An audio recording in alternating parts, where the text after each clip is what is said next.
The wind blew hard across the empty road, and Lyra pulled her torn cloak tighter around her thin body as she walked forward, step by painful step through the dust and heat of the alien planet.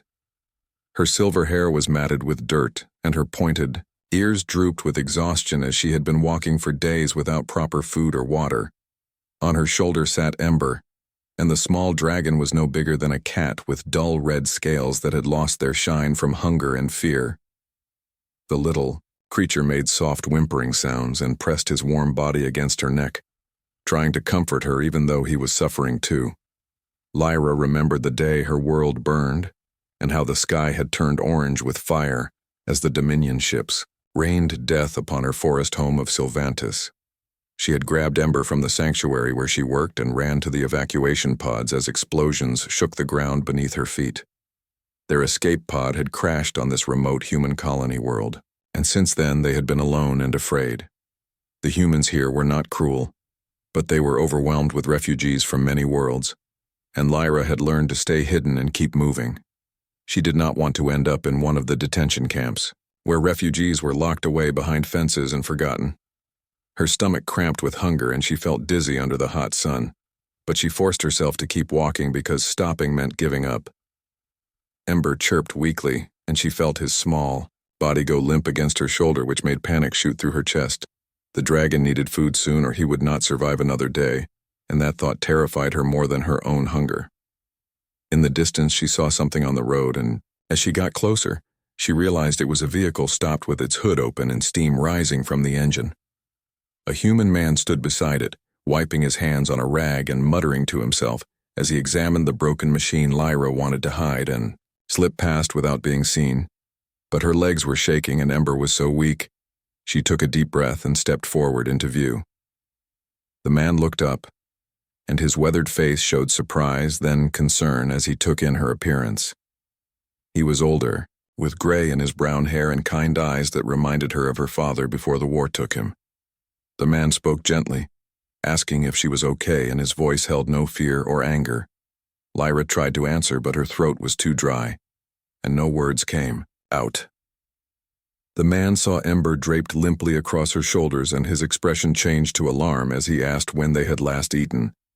She opened her mouth to say something, but the world started spinning, and her knees buckled beneath her strong hands, caught her before she hit the ground, and a voice said she was safe now.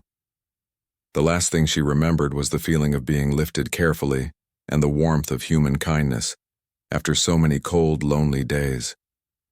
When darkness took her, she did not fight it because for the first time in months she felt like maybe they would survive after all. The man carried her to his vehicle and laid her gently in the back compartment where a small living space was set up with a bed and supplies. He took Ember from her shoulders carefully and examined the weak dragon with practiced hands. The man, whose name was Jack Miller, had seen many things in his years traveling the frontier roads, and he knew hunger and desperation when he saw it. He prepared food, quickly heating up stew and cutting meat into small pieces for the dragon, who ate weakly at first, then with more energy. Jack got some broth into Lyra, even though she was unconscious, and then covered her with a clean blanket. He sat in his chair watching over the sleeping elf girl and the small dragon, and wondered what horrors they had survived. The wars had been spreading across the galaxy, and Jack had seen the refugee streams growing larger each month. He thought about his own daughter, who he had not seen in years, and hoped that if she was ever in need, someone would help her too. That night he kept watch, making sure both his new passengers were breathing and resting peacefully. When morning came, Lyra woke slowly, and her eyes opened to see sunlight filtering through curtains. She sat up quickly, looking around in panic, until she saw Ember curled up on the table nearby, with his scales already looking brighter.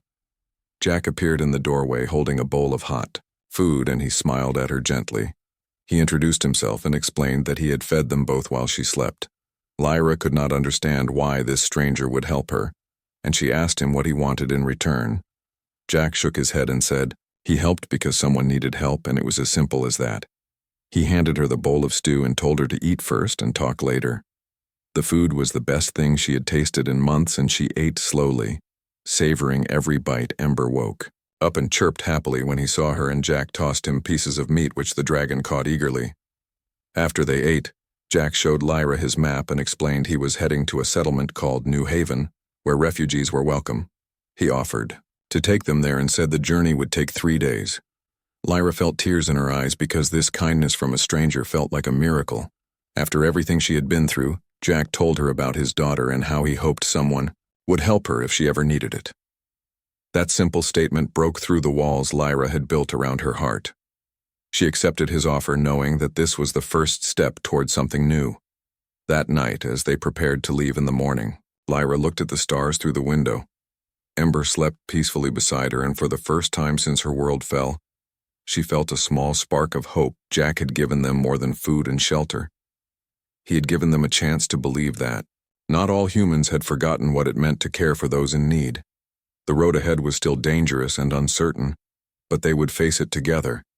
And somehow that made all the difference in a galaxy torn apart by war and suffering. The truck rolled across the wasteland at dawn, and Lyra sat in the passenger seat watching the red sun rise over distant mountains.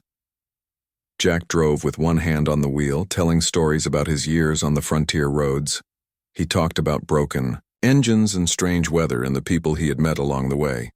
Lyra found herself relaxing as she listened and even smiled when Jack described how he once drove his truck backwards for 3 days without realizing it.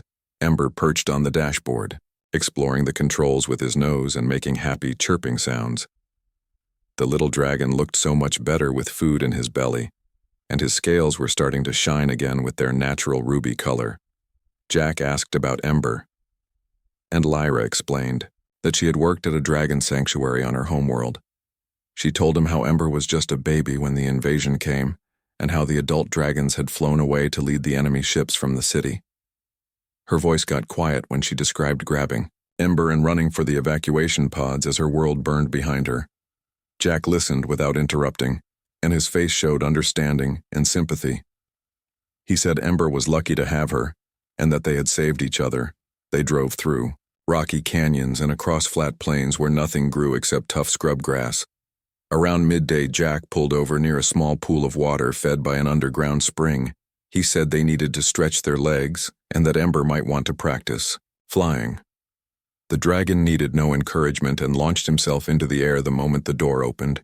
He soared in circles above them, and his wings caught the sunlight, making patterns of red and gold. Lyra watched him with pride, mixed with sadness, because she remembered when hundreds of dragons flew over Sylvantis in great formations. Jack unpacked sandwiches and fruit, laying out a meal beside the water. As they ate, Lyra noticed him glancing behind them at the horizon, and his hand kept moving to the weapon at his belt. She asked what was wrong, and Jack admitted he had been seeing dust trails following them for the last hour. He said it could be nothing but on frontier roads. It was better to be careful than dead. Lyra felt her stomach tighten with fear and asked if it might be raiders. Jack said maybe, or maybe Dominion scouts, or maybe just his imagination. He decided they should get back on the road and head for a way station about 6 hours away where they could spend the night behind safe walls. They packed quickly, and Jack whistled for Ember, who came diving down from the sky. The dragon landed on Lyra's arm with perfect grace, but his eyes were fixed on something behind them. A low growl rumbled in his small chest, and Lyra knew. He sensed danger. Jack gunned the engine, and the truck leaped forward, racing across the wasteland faster than before. Behind them, the dust trails grew closer and resolved into 3 vehicles, all moving with clear purpose. Lyra whispered that they were being followed, and Jack confirmed he knew. He pushed the old truck harder, making it bounce over rough ground as he used every trick he knew to maintain their lead. The pursuing vehicles were newer and faster, and they gained slowly but steadily. Plasma. Fire started kicking up dust behind them, and Lyra gripped her seat as Jack swerved through narrow passages between rocks. The chase went on for what felt like hours, and Lyra held Ember close to her chest, protecting him. Just when it seemed the pursuers would catch them, a cluster of buildings appeared ahead, surrounded by walls and defensive turrets. Jack aimed straight for the gates, and the truck shuddered with effort as he pushed it to maximum speed. They shot through the entrance just as more plasma bolts exploded behind them. The gates slammed shut with a heavy clang, and the pursuing vehicles pulled up short, not willing to attack the defended way station. Through the rear window, Lyra saw the vehicles clearly for the first time, and her blood ran cold. They were Dominion scout ships with their distinctive angular design. She turned to Jack with horror on her face and apologized because she had brought this danger to him. Jack gripped her shoulder firmly and said she had not led anyone, anywhere. He said even if she had, he would not abandon her to those monsters. His voice was fierce as he told her they were in this together. Now Ember chirped and nuzzled against Lyra's cheek, trying to comfort her. Around them, the way station inhabitants were gathering with weapons ready to defend their home. A tall woman with gray-streaked hair approached and introduced herself as Kate Morrison. The security chief, she and Jack greeted each other like old friends, and Kate asked what trouble he had brought to her door. Jack explained about the Dominion scouts, and Kate's expression turned grim. She said the scouts had been harassing frontier settlements for weeks looking for something or someone. Her eyes moved to Lyra, and she said it looked like they had found what they wanted. Lyra immediately said she would leave to keep everyone safe. Kate shook her head and explained it was too late for that. The Dominion had seen Lyra at the way station, which meant they now knew this place was helping refugees. Kate said the scouts would report back, and within a week there would be a choice between surrendering Lyra or facing a full assault. When Lyra insisted she would go right away, Kate stopped her. She explained that the Dominion would follow. Her and Killer and Ember then come back to punish the way station anyway. Kate said that once you helped someone the Dominion wanted, you became a target no matter what. Jack added that the people here had not built these walls just to hide behind. Then Kate revealed that the frontier settlements had formed a network months ago when they realized the Dominion was expanding. 12 independent colonies had banded together, refusing to bow to either the core worlds or the Dominion. She told Lyra they were organizing survival, and if that meant fighting, then they would fight. Kate said she had heard about what happened to Sylvantis and about the Elven Rangers who held the line during the evacuation. She said the Dominion feared elves because they would not break. The way station could use that kind of strength. Lyra felt Ember stir on her shoulder and realized she had been running for so long, she had forgotten what it felt like to stand and fight. She asked what Kate needed her to do. Kate smiled grimly and said first they needed to survive the night. The scouts would call for reinforcements, which gave them maybe 12 hours before real trouble arrived. She asked if Lyra really had worked with dragons, and when Lyra confirmed it, Kate's smile widened. She led them to a bunker where 6 young dragons were being kept in pens. Kate explained they had found the dragons in a crashed refugee transport 2 weeks ago. The handlers had died and the dragons would not let anyone near them. Kate said if the Dominion attacked, they could really use air support even from youngsters like these. Lyra stepped forward, slowly speaking in the old elven dragon tongue. Ember flew from her shoulder to greet the other young dragons. Gradually, the frightened creatures began to respond to her voice, and Lyra felt a surge of purpose. She had spent so long just trying to survive that she had forgotten she had skills and knowledge that could help others. As night fell over the way station Lyra worked with, the dragons building trust and beginning basic training, Jack and Kate stood watching, and Kate remarked that maybe the Dominion had made a mistake by pushing Lyra this far. Sometimes the thing you hunt becomes the thing that hunts you back. The night stretched long as Lyra worked in the dragon bunker with 6 frightened young creatures who had lost everything, just like she had.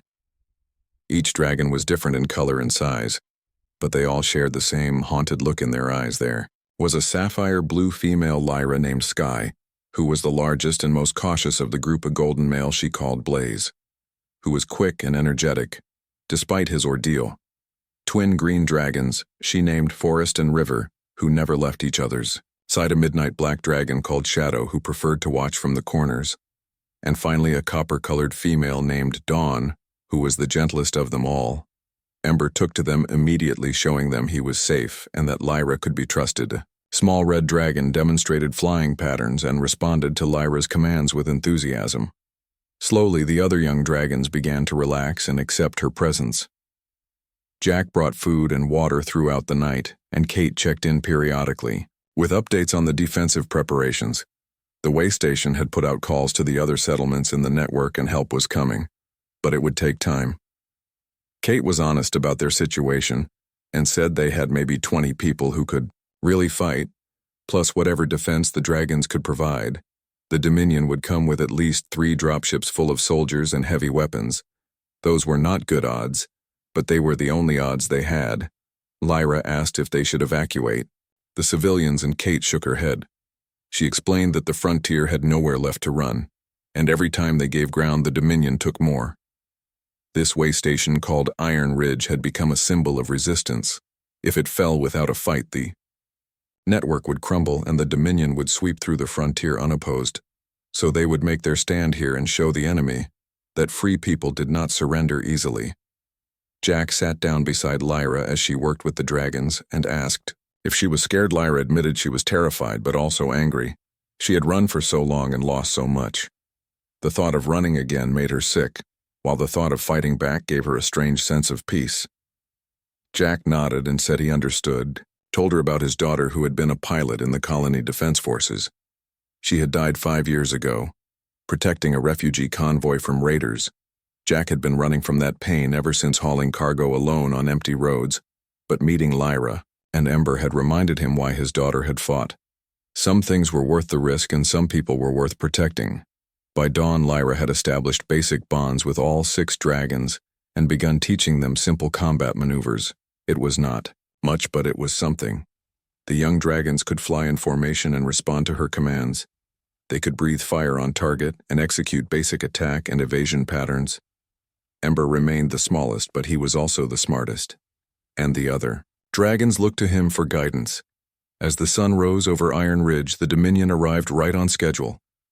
3 heavy dropships descended from the morning sky, with their weapons glowing hot.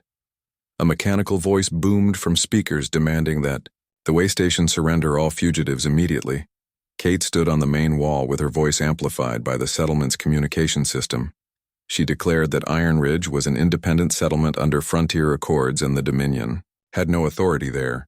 She ordered them to withdraw. The response was immediate plasma fire that hammered against the defensive shields. Everyone knew the shields would not last long against that kind of sustained assault. Kate shouted for Lyra to launch the dragons. Lyra closed her eyes and reached out through the mental bonds she had formed with each creature. She felt their fear and excitement and readiness all mixed together. She felt Jack's hand on her shoulder steady and believing in her. She thought about Sylvantis burning and all the people who had died while she ran away. She thought about Ember's courage and Jack's kindness. She thought about Kate and all the settlers who chose to stand rather than kneel. Then she raised her arm high and 7 dragons launched into the sky.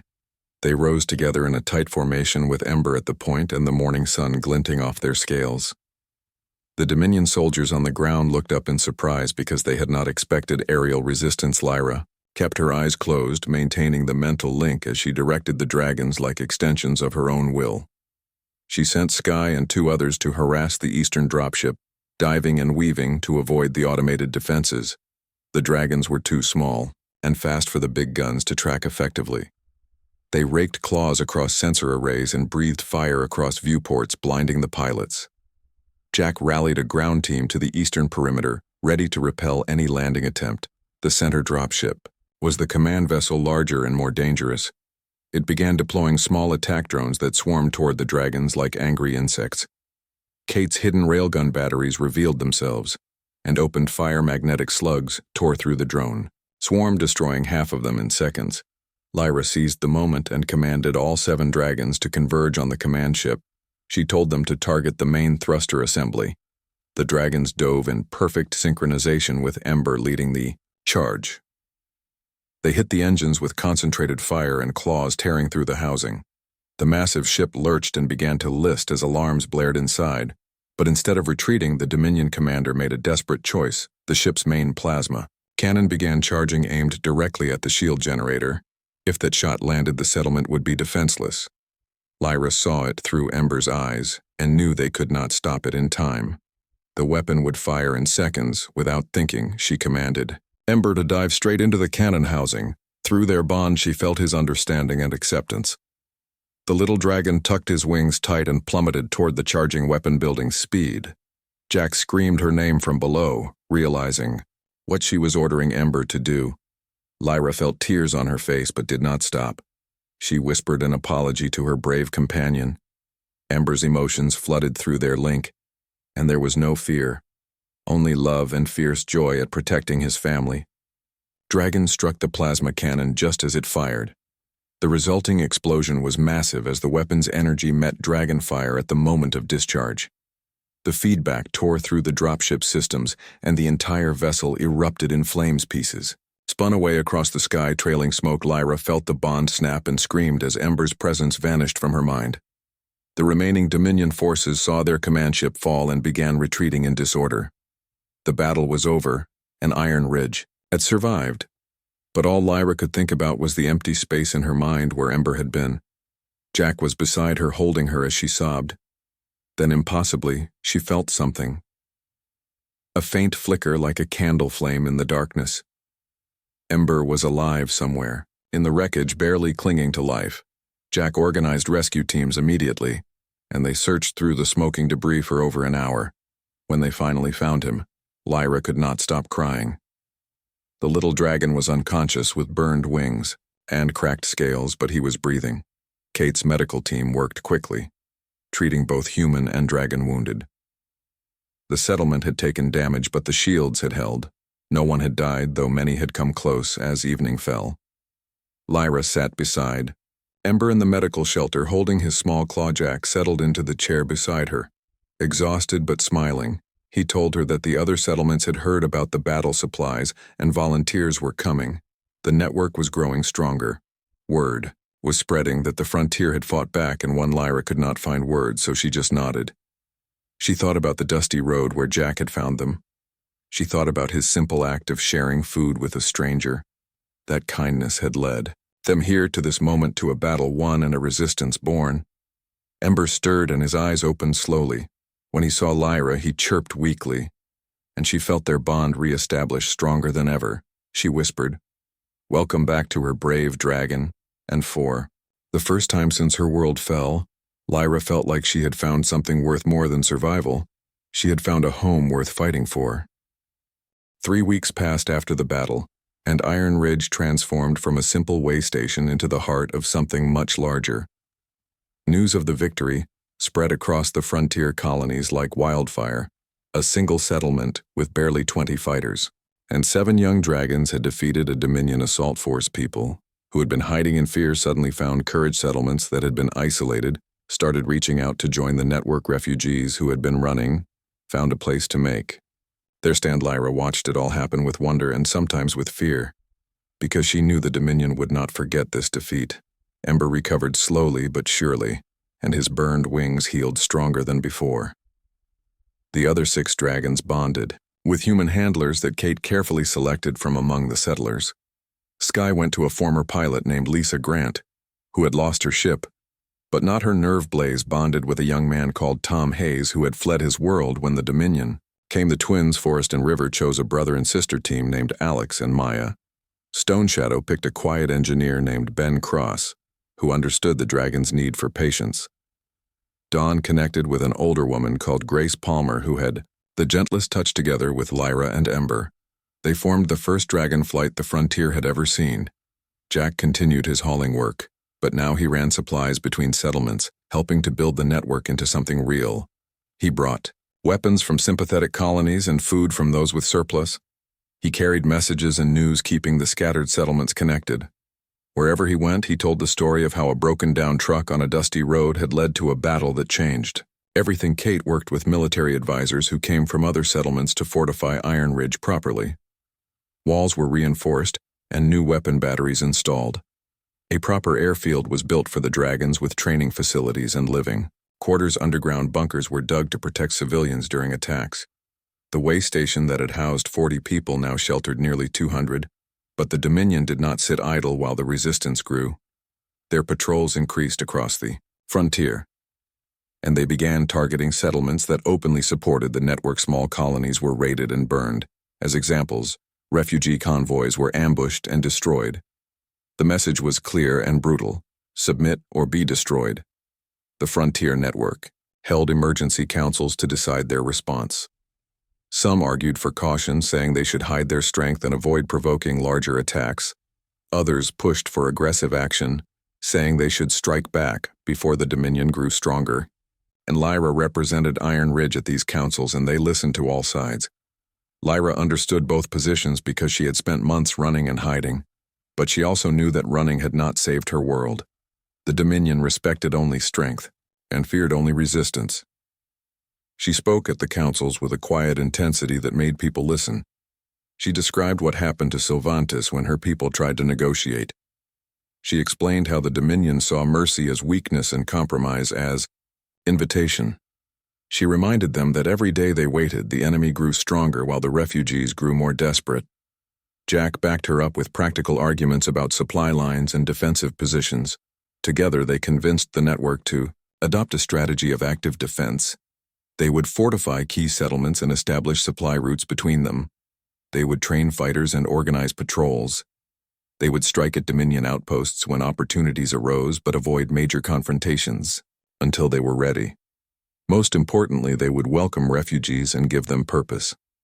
Every person who had lost a home to the Dominion became a potential fighter for the resistance. The Dragon program became central to this strategy. Lyra traveled to other settlements with Ember, teaching people how to work with the rescued dragons that were arriving in growing numbers. Dragons were appearing everywhere now as word spread that Iron Ridge offered them sanctuary. Some came with handlers who had survived crashes and raids. Others arrived alone, having escaped when their worlds fell. Each one represented a small miracle and a powerful addition to the resistance. Within 2 months, the Frontier Network had 30 dragons and trained handlers. They were organized into flights of 6 to 7 each, based at different settlements. Lyra coordinated between the flights, creating a communication system that allowed them to support each other. The dragons could carry messages faster than any ship and scout territory without being detected easily. They became the eyes and ears of the resistance. The Dominion noticed this development and began adapting their tactics. They brought in specialized anti-dragon weapons and deployed hunter teams, specifically trained to counter aerial threats. The first flight lost a dragon in an ambush, and the handler barely escaped with her life. It was a harsh reminder that they were still outmatched and learning as they went. Lyra took the loss hard because she knew that dragon and had helped train its handler. Jack found her that night, sitting alone on the walls of Iron Ridge staring at the stars. He sat beside her without speaking for a long time. Finally, he said that leadership meant carrying the weight of every loss. His daughter had told him that before she died, she had said the only way to honor those who fell was to make sure their sacrifice meant something. Lyra asked him how he dealt with the pain. Jack admitted he did not deal with it well. He said, "Some pain never really goes away and you just learn to carry it, but you also hold on to the reasons you fight. You remember the people you are trying to protect and the future you are trying to build." He reminded her that 3 months ago she was a terrified refugee on a dusty road with a dying dragon. Now she was teaching others to fight back and giving hope to thousands. That meant something, even when the cost was high. Lyra leaned against his shoulder, grateful for his steady presence. She thought about how much had changed since that day he had shared his food with a stranger. She had gained not just survival but purpose, not just a home but a cause, not just a friend but a family. The resistance was growing, but so was the danger. The Dominion would eventually send a real military force to crush the Frontier Network. Everyone knew a major battle was coming. Kate estimated they had maybe 6 months before the enemy launched a full campaign that gave them half a year to prepare and train, 6 months to turn scattered refugees into a real fighting force. Half a year to either build something strong enough to survive or face complete destruction. Lyra looked at Jack and asked if he thought they could actually win. Jack smiled sadly and said he did not know, but he knew they had to try because the alternative was living on their knees, and that was no life at all. He reminded her that she had already done something incredible. She had survived when everything said she should have died, had found strength when she thought she had none left. She had turned pain into purpose and fear into courage. If she could do that, then maybe they could all do the impossible together. That night, Lyra made a decision.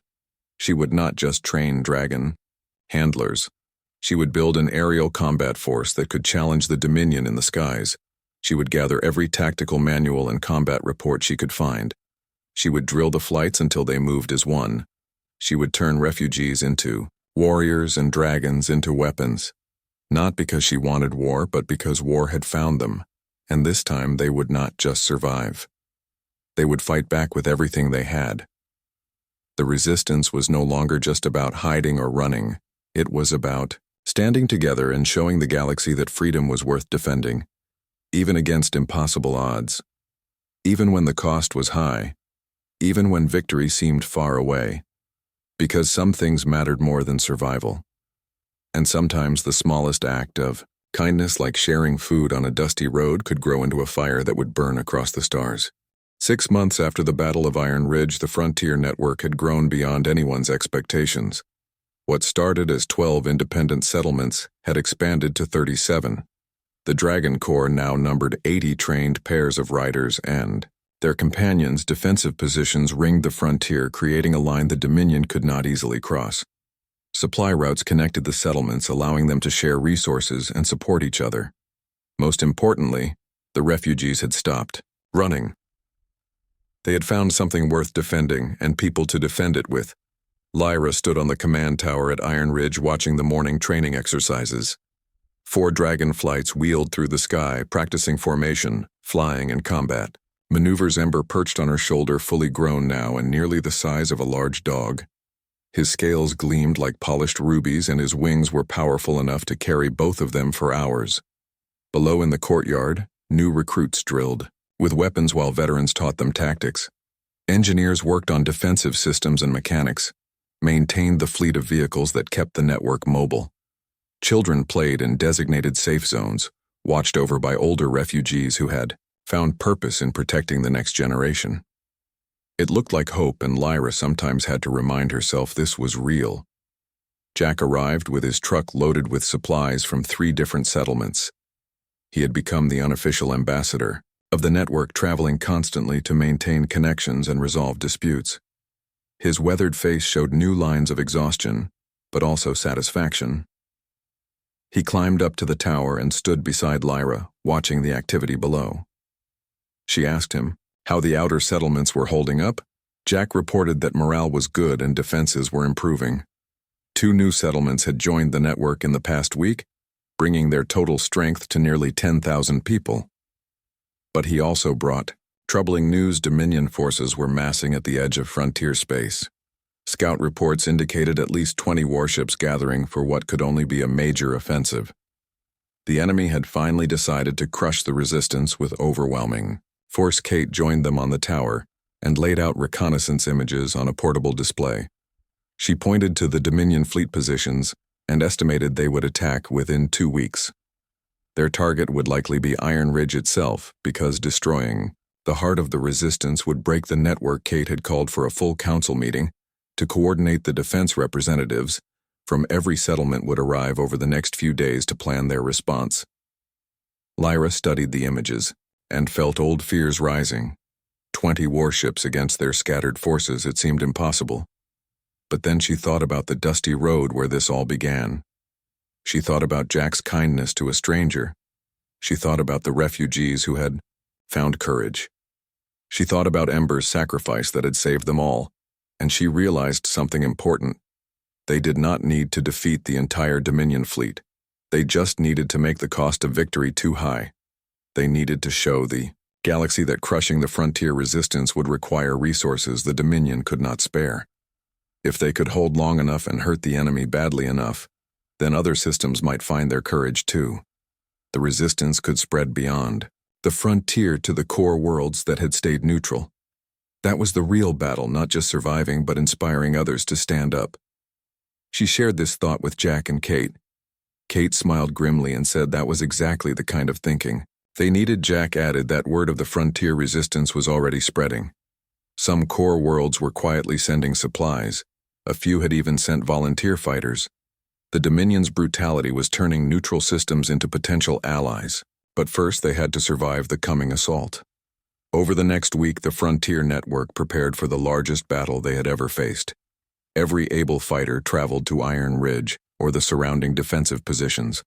Dragons flew constant, patrols watching for the enemy. Advanced engineers worked around the clock, improving weapons and shields.